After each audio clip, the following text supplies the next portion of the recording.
Hello, I'm Tom Caldwell. I'm chairman of Caldwell Securities, based here in Toronto. So this is the time we peer into next year and we come up with our prognostications. In the past, I've been very fortunate, so I'm very lucky. So I hope my good luck and searing insights hold again for one more year. Anyway, let me do a quick review of 2023. There was a lot going against equity markets last year. In fact, at the forecast last year, everybody was negative. I was fairly positive.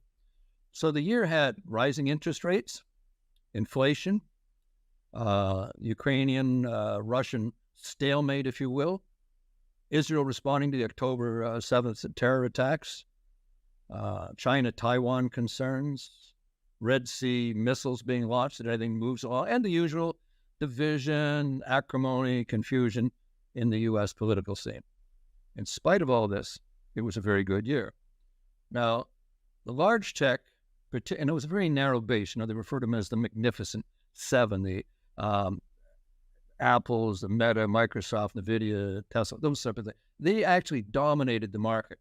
The market itself was pretty bland, but that group of seven, more or less, really just pushed the indices to fairly decent levels. I mean, NASDAQ was up about 43%, the broader-based S&P about 24%, and of course the old TSE lagging at about plus 8%. The theme of the year, most of the year, the markets languished. There was not much going on. It was the third quarter when the Federal Reserve Board indicated they may start to reduce, well, they'd stop increasing rates and may start to reduce at some point in time. And that was the market. That made the year, basically. It's a little bit like flying, hours of boredom and moments of sheer terror. This is moments of opportunity. The third quarter made the year. And it was that central bank indication of a pause in increasing interest rates and inflation's easing. Clearly, interest rates are the determining factor in equity prices. So the question now, where to from here? Well, first off, again, taking a look at interest rates being critically important. I don't think they're going to go higher. That's a basic point. That's an easy get. They're certainly not going to go higher in an election year, and possibly lower later in the year. But the point here is it doesn't matter.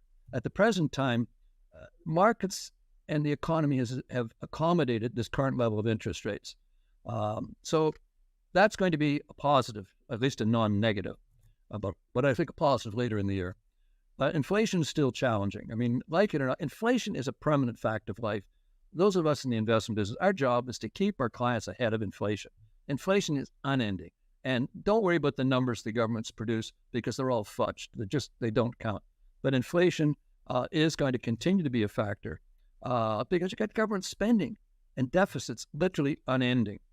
But all of this notwithstanding, equity markets should have another good year, and rates being the key thing and growth in the U.S. economy.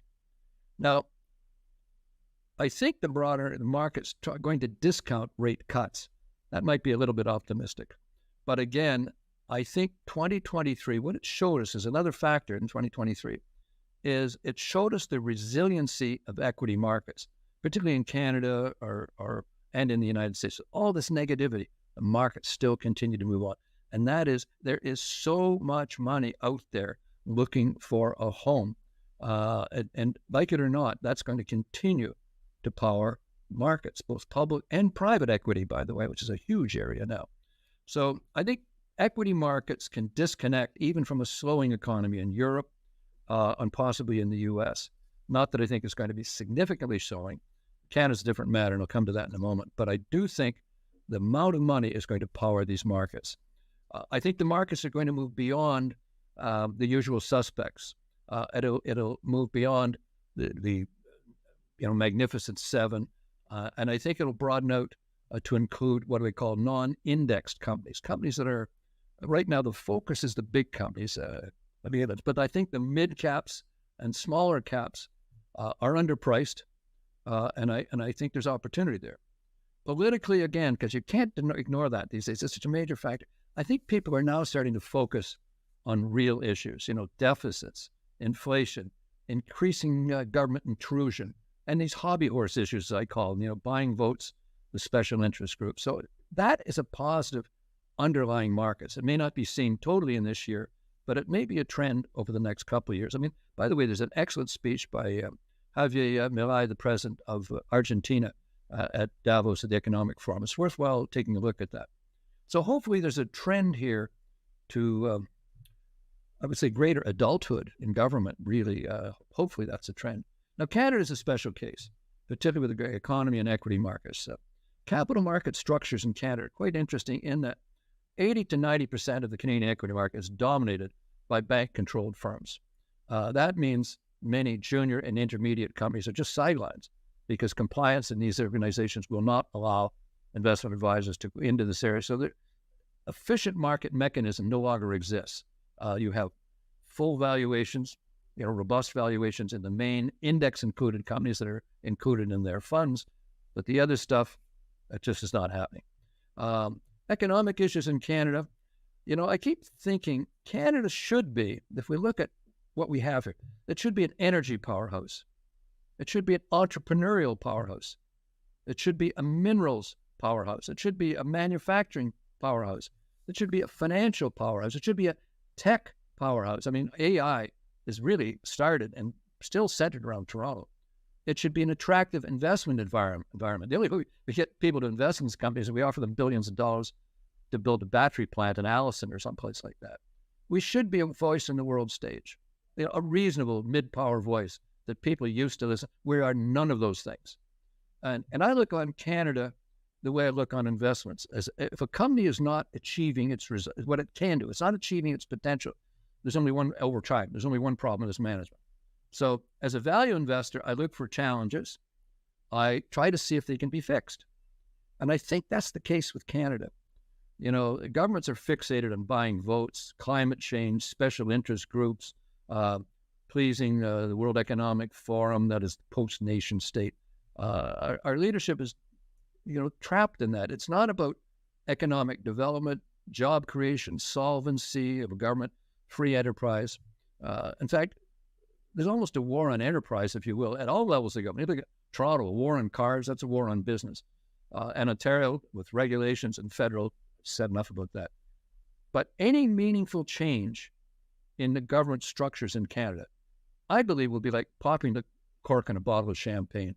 There is tremendous potential in the Canadian market and the Canadian economy. And we have to get it. And, we made a lot of money for our clients many years ago buying exchanges. As you know, we're significant investors in the Canadian Securities Exchange through Urbana Corporation. But we owned the New York Stock Exchange.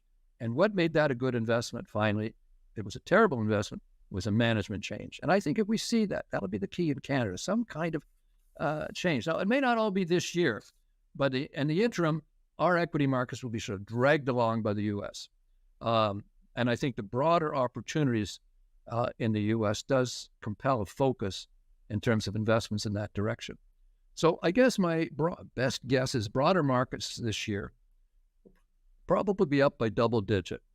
Bottom line, I think it's going to be a good year. The sectors that we like, financial services in the U.S., and including exchanges, by the way, the energy sector, because a lot of this climate change initiative, we're way beyond our skis. This stuff is not doable now, period. And we just can't achieve these targets. They're great academic exercise, and it's such a political football, nobody can say anything. But the real fact is we're not going to get there. So energy is an interesting group for us. Industrials and construction, rebuild, engineering firms. We're seeing a lot of rebuilding of the United States, shortening supply lines, et cetera. Selected tech companies, and I think the Magnificent Seven will continue to do well because in our industry, we tend to overshoot in trends. We take everything to its illogical conclusion. So I think they still have some steam left to it, but it will broaden out. So it'll broaden out beyond the usual suspects. Real business numbers are going to be more important too. What are the revenues? What are sales doing? Are we getting kind of results? Getting away from the euphoria and enthusiasm of, quote, a new thing. I do think focusing on the smaller and mid caps will be of interest. I believe the orphans will catch up this year to some degree. Maybe not so much in Canada, but in the U.S., but I think we'll be dragged along with that. Bottom line, I think we're going to have a good year this year. I think my optimism is paid in the past. I think it will this one more year as well. So thank you. Have a great year. Go make some money.